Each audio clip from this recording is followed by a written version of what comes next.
Am pregnant after years of battling infertility, yet my husband now seeks a divorce and refuses to communicate. This was a very much planned pregnancy after dealing with infertility for a long time.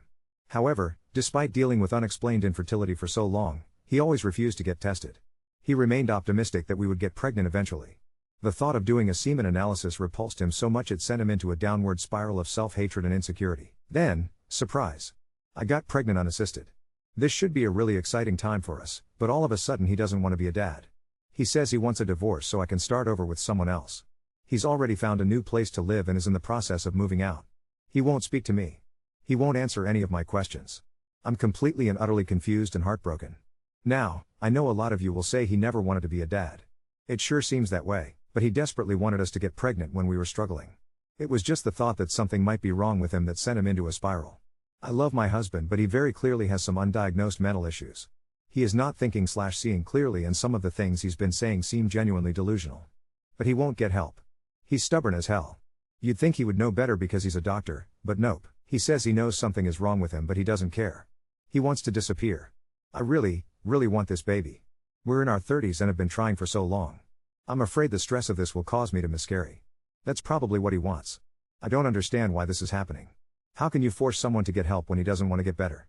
How am I supposed to raise a child without him?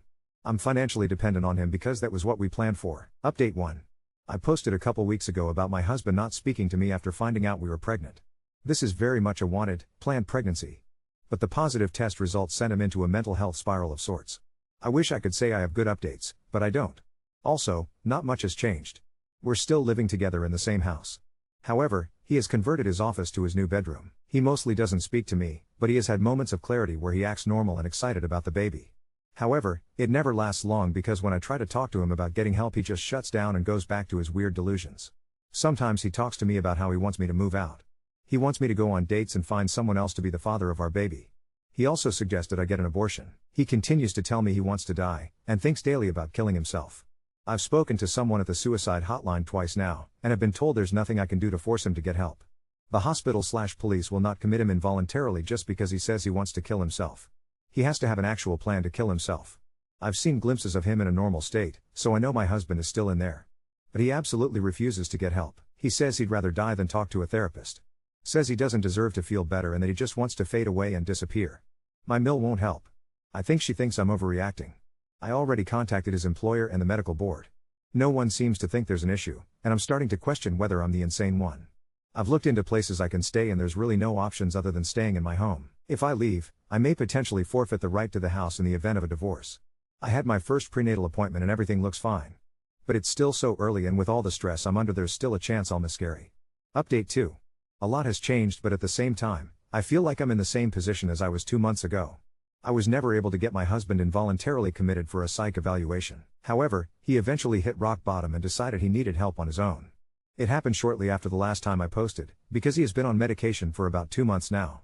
We even found a therapist that he really likes. However, his schedule makes it literally impossible to go therapy on a regular basis. So he's only seen this therapist twice. I was literally so proud of him. He was proactive and committed. However, things really haven't gotten much better. He continues to be suicidal. In fact, he mentions killing himself a lot more frequently. The psychiatrist recently took him off the first medication and now he's trying a new one. I know it's a process to get the right combination/dose of medication before it really starts to work. I am exhausted.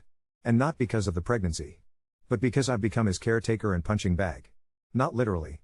He's never been physically abusive and he has never really called me names, but sometimes when he is spiraling, he will push me away, figuratively, by saying things that he knows hurt me. He'll tell me to go be with someone else, to find a new dad for the baby. He'll accuse me of never loving him, and only using him so I could have a baby. He tries so hard to convince me to leave him, and I'm just so tired of it. It sounds selfish, but I can't take it. He has not stopped threatening to kill himself. I don't know what to do anymore. I know the baby feels everything that I feel, and that kills me. I am giving this poor child the worst start to its life. I should be experiencing joy and relaxation. Instead, I am constantly in fight or flight mode. Anyway, I've made a plan in case I need it. I need him to be better before the baby comes. I have already met with a lawyer in case I decide I've had enough. I was able to get legal advice and now I have a lawyer on standby who already has all the information. But I feel like we're racing against the clock. I told him if he's not significantly better by the time the baby comes, I'm going to go visit my family and give birth there. Does that seem fair? I feel guilty about it because technically he is trying to get better and it could take a while. He's doing everything he should be doing, I guess. But I have to protect myself and I have to protect my baby, and having the baby in another state, and staying there, getting a job, etc., will make it much more difficult for him to get custody if it comes to that. Update 3. 1 year update on husband 32M who became suicidal when I 31F got pregnant. What's next? I started using this account over 2 years ago to post about infertility. Eventually, my husband and I got pregnant after 2 years of trying. Unfortunately, immediately upon getting pregnant, he fell into a deep mental health spiral. Check my post history for details and context. There's a lot. Anyway, it's been many months since my baby was born and I've been doing a lot of reflecting. Towards the end of my pregnancy, I was planning on leaving my husband. It was clear he was severely mentally ill and dangerous to himself. I was trying to figure out a way to get out of the state so I could give birth far away. Unfortunately, I gave birth almost a month early unexpectedly. After my baby was born, my husband appeared to do a 180. It was like the bad stuff never even happened, and he hasn't had a single mental health episode since. It's like he just snapped out of it. He's been, mostly, the perfect dad ever since. And even though that was the best outcome I could have hoped for, this isn't a happy update. Being a mother, I now know what unconditional love is, and my husband never deserved mine. Even though he's better now, and that's all I thought I wanted, I cannot let go of my resentment. Every day I feel like I hate him more and more. What he put me through was abuse, plain and simple. And at the end, he got rewarded with the most perfect baby in the world. And now I'm just here, expected to be a perfect wife and mother like nothing ever happened. But it did happen. Even though I sometimes question whether the whole thing was some weird pregnancy-induced fever dream. It wasn't. There's no plot twist here. He's aware of my resentment towards him, but he thinks it will go away in time. However, I've only found that it's gotten worse over time. Of course, he still refuses therapy. Couples therapy included. So I see no resolution here. I feel like I'm stuck. And yes, I know I only have myself to blame for not getting out in time, but alas, here we are. The way I see it, I have several options. I can divorce him. And most days, this is what I feel like I want, but then I really think about what divorce would mean, and it would mean my husband gets automatic 50-50 custody of our child. And that thought truly makes me sick to my stomach. I've met with a lawyer. Despite everything my husband put me through while I was pregnant, none of it is enough to take custody from him. In the state that I live in, even domestic abusers get automatic 50-50 custody unless there was abuse done to their children. Or I could stay, and try to stick it out for my son by trying to let go of my anger and resentment. But I don't know how to do that. How can I forgive a man who doesn't think he's done anything that needs to be forgiven? I've been doing therapy for myself, but my therapist keeps pushing my husband and I to do couples counseling, which he refuses. Update 4. I wasn't planning on writing again, because there hasn't been one big dramatic event so much as 1,000 tiny paper cuts that I've stopped trying to catalog. But our son just turned 1, we had a small party in our backyard, and something finally snapped into place for me. I don't mean closure or forgiveness. More like a curtain ripping open. He did the whole doting dad thing at the party. Balloons he blew up at 6 a.m., a lopsided cake he iced himself, the slideshow of baby photos set to some sappy song. People cried. He gave a little toast and said, "Becoming a dad saved my life." Everyone clapped. My face did whatever polite thing faces are supposed to do while my insides felt like they were hitting a red line. After everyone left, I was cleaning up and I went into his office to put away the cake knife because that's where it actually lives now, and that's when I saw it. A manila envelope on his desk with the name of a lab I recognize from the hospital where he works. Not his hospital's letterhead, technically, but a lab they use. I wasn't snooping. I wish I were. I wish I could own it and say I was digging, but I was holding a cake knife and there it was, half slid out like it wanted to be found. I knew what it was before I opened it. I think some feral part of me has known the answer for months and just needed proof. It was a paternity test. Collection date, 2 days after our son was born. Result, 9,999% probability of paternity. There were chain of custody forms. His signature, a photo of my newborn's face crumpled up how newborns look, eyes puffy, mouth open. I sat down on his office rug and I felt so dizzy that if I hadn't been sitting, I would have hit the floor. And suddenly everything made sense. I have tried to convince myself not to understand. The way he flipped into okay so fast after the birth, like someone turned off a switch. The way every time I brought up therapy after, he would say it's different now like a mantra. The way he avoided my eyes if I ever referenced pregnancy like it was a museum exhibit we once visited and have agreed never to talk about. When he came in and saw me holding it, he didn't even try to lie. He sat down across from me on the rug and put his hands on his knees like a kid. He said he was sorry. He said he knew it was wrong, and he didn't know how to tell me, and he couldn't stand not knowing, and every day of my pregnancy he was sure and then not sure and then sure again that the baby wasn't his and he couldn't say it without feeling like he would vomit. He said he thought he was infertile, that's why he refused to get tested, because he was convinced he already knew the answer and couldn't live with anything formally confirming it. He said when our son was born, he almost passed out in the delivery room because the thought kept spinning, what if I attach and then find out, and he couldn't breathe. He ordered the test on autopilot. He did it himself at home with the kid and then took it in for the legal version because he needed it to be something a court would recognize if. And then he stopped and said he couldn't finish that sentence. I asked him why he didn't ask me. Why he couldn't just say the words to my face. Why he let me sit on the couch with my feet in ice water and count kicks while he slept in his office so he could feed the part of himself that believed I cheated. He said he didn't think I cheated. He said that's the worst part, that it wasn't even me, it was him and his stupid brain and the way he takes worst case scenarios and builds cathedrals out of them. I didn't think you cheated, he repeated, I thought I was broken and you didn't know, and I hated you for not knowing. That sentence is still a shard I keep stepping on in my head. He said he didn't want to bring it to me because he knew that once the question was asked, you can't shove it back into the jar. He said he would rather die than look me in the eyes and say, I think there's a chance our baby isn't mine. So instead he did the one thing that guaranteed he would have to live with it alone. Make it make sense. I told him he did accuse me. He accused me by changing the locks on our life and then gaslighting me into thinking I was crazy for rattling the handle. He accused me every time he told me to find someone else to be our baby's dad. He accused me every time he begged me to leave. He accused me when he sat on the bathroom floor outside the shower and whispered that I should get an abortion and start over. He accused me in a language he refuses to admit he speaks. He cried. I didn't. He reached out like he was going to touch my leg and I think my face must have done something because his hand fell like he remembered a hot stove. The next morning I called my attorney. I asked, in the calmest voice I could muster, whether what he did was legal. Not to be petty, I just needed to know if there was a lever I could pull that wasn't my heart. In our state, a parent can consent to a cheek swab for a minor child, so there's no neat little black and white answer. The chain of custody part is messy, because he used professional contacts to process it fast, but messy isn't the same thing as actionable, and even if it were, dragging him through a professional complaint would basically set our life and our son's college fund on fire. My lawyer said what she always says, document everything, decide who you want to be in front of a judge, then act accordingly. Then I called my therapist. I shoved the words out one by one and then sat there on the line while she breathed with me. She didn't sound surprised. She called it betrayal, not because of cheating but because secrets like this are in the same family, and my nervous system doesn't care about the taxonomy. She told me I'm not crazy for having connected dots that no one else could see because I was the one standing there when he drew them. That night I told him I need 3 things if he wants me to stay. I need him to get himself into real therapy, not once a month when the moon is right. Weekly. Non-negotiable. I need a postnuptial agreement that protects me and our son financially if he decides to save me by ghosting our marriage again. And I need space. Not divorce, not yet. Physical space. I moved into the guest room and he moved back into his office. He blinked at me like a deer and then he nodded and said okay. He booked a therapist the next day. The same one he liked during my pregnancy, because there's a slot that opened at 7 a.m. on Thursdays, and he can make that before rounds. He's been every week for a month now. I'm not going to pretend it's fixed, because I can't even bring myself to watch him walk into that building without feeling like I want to rip my own skin off, but he goes. He comes home quiet. The first week he told me he talked about his dad, which I did not know we were going to be talking about. I guess there's an old story there, a late-life DNA reveal with one of his siblings that cracked his family open, and he's been carrying that as if it were contagious. I sat at the table with my coffee and I listened and part of me softened and part of me wanted to shake him and say then why did you give it to me? We met with a mediator together once to start the postnut process. He didn't fight me on it. He read the draft, went to his own lawyer, came back with small changes.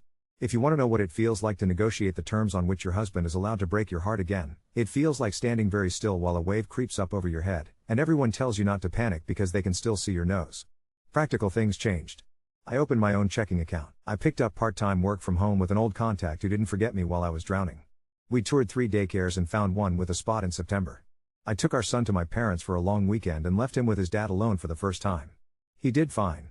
He sent pictures of our kid wearing a colander on his head and texted me that he stepped on a Lego for the first time and understands now why people look dead in the eyes after their kids go to bed. I sat in my childhood bedroom and realized that if it comes to 50-50, the world will not stop spinning, even if my chest will always ache on the off days. That thought used to make me spiral. Now it just makes me breathe differently. I wish I could tie a bow on this and say this is the moment I choose to stay or go. There wasn't one. There was the moment at the party when he said the thing about our son saving his life and I wanted to throw the cake into his face, which is not the sinner's prayer of reconciliation. There was the moment on his office rug with the envelope on the floor between us like a loaded thing neither of us knows how to disarm. There is the daily, boring decision to pick our kid up from the carpet and wipe the fruit pouch from behind his ear and not let that particular stickiness color my entire life. He asked me last week if I would consider trying for another baby in a year or 2. I don't know if this is a cruel joke or if the part of him that lives in Fantasyland is just that loud. I told him no. Not in a year. Not in 2. Not without years of therapy, and a therapist who would confidently look me in the face and tell me they are out of a job because we no longer need them. He didn't argue. He said he understood. He said he wants, more than anything, to give me back a pregnancy that isn't haunted, and I told him there's no shopping mall kiosk for that. I don't know if staying is brave or cowardly.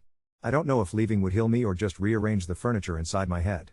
I do know that I have a postnup ready to sign once the mediator cleans up the language. I do know he has not missed a therapy session. I do know he looks at our son like he is the sun starting every morning, and I know I look at him, my husband, and feel like I am standing in shadow. I do know I am not living in limbo. Limbo suggests weightlessness. This has gravity. I am building a life in it anyway. So that's the update. Our boy is one. He can say ball and dada and, weirdly, avocado. I can say no out loud now. He can sit with the discomfort of hearing it. We are two adults co-parenting a human being we both love more than ourselves while trying to figure out if the love we once had for each other can survive the fact that one of us burned the bridge and the other had to swim across in the dark. I haven't forgiven him. I'm not even trying right now.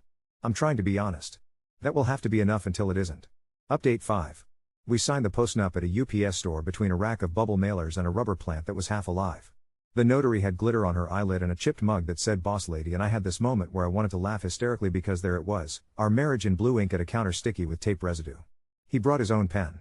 Of course he did. When we walked back out into the parking lot, the sky was that flat gray like someone forgot to turn the saturation up, and he said, "Thank you," like I just let him merge into my lane. I didn't say you're welcome. I said, "We're not done." The next new thing didn't come with an envelope. It came because I finally made myself log into our insurance portal to fight a bill from my postpartum checkup. I clicked claims history and it loaded like an old curtain rising on a play you didn't know you'd bought tickets for. I wasn't looking for him. I wasn't even thinking about him. But there it was, 3 years ago, a line item with a code that looked like someone fell asleep on a keyboard. I copied it into Google. It bloomed into exactly what you think it is. Semen analysis. I stared so long my eyes started to water and then I had to blink so I wouldn't miss the part where my life did that thing again where the floor becomes a trapdoor. I printed it and put it on the kitchen counter because I am apparently committed to a theme. He came home with our son in a supermarket car cart with those big plastic eyes and made the vroom vroom noise once for effect like a dad in an ad, and then he saw the paper. He stopped. He had the handle of the cart in both hands like it was the only thing keeping him upright. I asked, "Do you want to say something before I do?" He didn't pretend not to know what it was. He said, "I thought it wouldn't touch you if I kept it on my side of the fire." He did it 6 months into trying. He went after work, under a different name for the appointment but his own insurance because he's an idiot when it comes to crime. He couldn't tell me. The result was bad. Very bad. He used the word catastrophic and then immediately winced like he'd said something grotesque in a nursery. He was told that natural conception would be extraordinarily unlikely. He says he went and sat in his car and put his forehead on the steering wheel and the horn went off and an old man flipped him off and he thought, "Okay, good, at least there's a rule of the universe I can still follow." He didn't tell me because if he said it out loud it would turn into a thing we could never unknow, and he loved me too much to deliver that. That's what he said. He loved me too much. I chewed on that until it turned to tinfoil in my mouth. I told my therapist and she asked if I would be willing to do a full disclosure session with his therapist in the room, which sounded like consenting to be cut open awake, but I agreed because if we are going to bleed, let's do it on paper towels someone else is responsible for. He wrote it all down. A timeline. The late night Googling. The way he ordered the paternity test the day our son latched for the first time because he was terrified of bonding and then losing. The letters he wrote and never gave me. The box of medication he was stockpiling in case, which he said he returned to the pharmacy and then looked at the floor. The fact that he almost scheduled a vasectomy when I was 8 weeks pregnant because he wanted to make sure I could never be pregnant by him again, like fertility is a loaded gun he doesn't trust his hands with. He said he didn't do it. I asked him to show me that he didn't do it. He pulled up his calendar like that means anything, and the therapist put her hand up and said, "Let's stay with the feeling of you almost doing it." We walked out of that office and I vomited behind a hedge. He put his hand in my hair on reflex and I slapped it away so fast that my palm stung. On the drive home I made him stop at a drugstore. I bought a lockbox for our bathroom and a new toothbrush for myself because the old one suddenly felt like a thing that knew too much. There was a day where his hospital sent a compliance memo about personal use of institutional resources. It went to everyone, and he sat at the table and rubbed his thumbnail against the paper until it made a tiny curl. He said he self-reported about the chain of custody thing for the paternity test. He said it before I could ask. He said it like he was saying a password. They gave him a formal reprimand, a course, a note and a file that will make next year's review feel like walking past a grave. I wanted to be glad he told on himself. I wanted to be furious he did the thing in the first place. Both things fit in my chest at the same time, which is apparently a skill I possess now. His mother came over with lasagna and dropped the pan on the counter like I'm a woman who needs casseroles more than respect. She started to say something about forgiveness and grandbabies and how men get scared, and I put the lid back on the lasagna and said, very gently, that she can love her son, and I can love her grandson, but she does not get to adjudicate my trauma in my kitchen. She stood there, her mouth a little open, and then did a thing I didn't know she could do. She apologized. She said, "I thought I was helping. I am out of my depth." He called her later and backed me up. It felt like meeting someone new in an old body, which is both comforting and terrifying. We are bird nesting. That's what the mediator called it, like it's a thing normal birds do with their broken eggs. Our son stays in the house. We rotate in and out. He got a little one-bedroom a few blocks away with windows that look over a laundromat and a pizza place that never seems to close. On his nights, he sends me a picture at bedtime because I asked him to. Tonight it was our son sleeping with a board book about trucks open across his chest like an armor plate. On my nights, I go to a ceramics class in a warehouse that smells like wet earth in college. I made a bowl that looks like a question someone forgot to ask and the instructor said organic form like she meant it.